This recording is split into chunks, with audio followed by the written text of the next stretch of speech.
Bir saldırı oldu. Vücudun savaş veriyor. Hissetmeye başlıyor.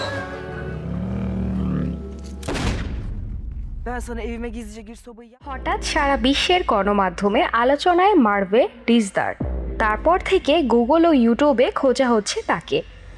আগ্রহীদের প্রশ্ন, ৩৬ বছরের এই নারীর সফলতার পেছনের গল্প কি? কে এই মার্ভে ডিজদার? সিরিজটা kids.com অবলম্বনে সেটাই জেনে নেওয়া যাক। কর্কট রাশির এই মেয়ের জন্ম তুরস্কের মধ্যবিত্ত এক পরিবারে। ১৯৮৬ সালে বুঝতে শেখার পরে বন্ধুরা কেউ ডাক্তার, কেউ ইঞ্জিনিয়ার হওয়ার ইচ্ছা পোষণ করতেন। ডিজদারও চাইতেন সমাজ পরিবারের লোকদের চাওয়ার মতোই ডাক্তার অথবা আইনজীবী হতে। কিন্তু বড় হওয়ার সঙ্গে সঙ্গে চিন্তার পরিবর্তন হয়।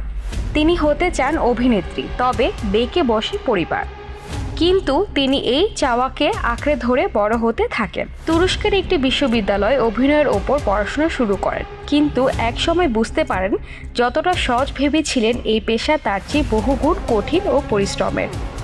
তাকে আরও বেশি পরিশ্রম করতে হয়। পরে কিছুদিন মঞ্চ থেকে ও শিখেছেন। পরিবার থেকে একসময় সায় দিলেও পরবর্তী তিনিও বুঝতে থাকেন পরিবার ভাবছে সব কিছুর একটা মাত্রা থাকা দরকার, যে কারণে তাকে নিজে আয় করে চলতে হয়েছে। জীবন চালাতে তাকে একসময় বাসা বাড়িতে গৃহ পরিচালিকার কাজ করতে হয়েছে, কখনো করেছেন সেক্রেটারির কাজ, কিন্তু লক্ষ্য সবসময় ছিল অভিনয়ের দক্ষতা বাড়ানো। প্রথম নাম লেখান টিভি সিরিজ ডে ড্রিমিংয়ে। তার চরিত্রের নাম ছিল সালিহা, কিন্তু ৫১ পর্বের এই ধারাবাহিক থেকে সাফল্য আসেনি। বেশ কিছু নাটককে অভিনয় করে নাম লেখান সিনেমায়। আ নয়েজ ইন দ্য নাইট নামের এই সিনেমাটিও ব্যর্থ হয়।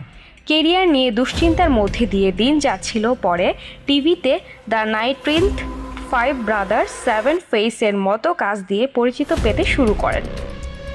২০১৭ সালে অর্গানিক লাভ স্টোরি সিনেমা দিয়ে অভিনেত্রী হিসেবে ভক্তদের ভালোবাসা পান। সর্বশেষ ২০২২ সালে Snow and the Bear cinema দিয়ে সবচেয়ে বেশি আলোচনায় আসেন। সেই ধারাবাহিকতায় এবার তিনি আন্তর্জাতিক অঙ্গনে সাড়া জাগালেন। ৮৬তম কান চলচ্চিত্র উৎসবে তিনি জিতে নিয়েছেন সেরা অভিনেত্রীর পুরস্কার। তুরস্কের প্রথম কোনো অভিনেত্রী এই পুরস্কার পেলেন। গতকাল রাতে বাংলাদেশ সময় রাত ১২টার পর থেকে শুরু হয় বিজয়ীদের নাম ঘোষণা করা।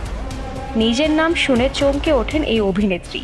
তিনি বিশ্বাসই করতে পারছিলেন না এই পুরস্কার পাচ্ছেন।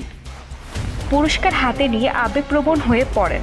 পুরস্কারটি সংগ্রামী নারীদের উৎসর্গ করে বলেন, আমার যে বোনেরা সংগ্রাম করে শক্তি যোগান, যারা জীবনে ঝুঁকি নেন, জীবন চলার পথে কঠিন বাধা আসলেও হাল ছেড়ে দেন না, যারা সাহসের সঙ্গে যুদ্ধ করে যান শুধু ভালো দিনের জন্য, তুরস্কে আমার সেই সব বোনদের এটা পাওয়া।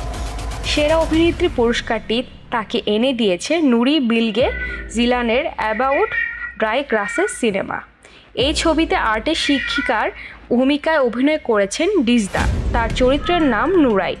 তার চরিত্রের মধ্যে দিয়ে প্রত্যন্ত অঞ্চলের একজন শিক্ষকের বিশ্বাস ঘিরে এগুলো থাকে গল্প, কিন্তু এই বিশ্বাসের জন্য তাকে কঠিন মূল্য দিতে হয়।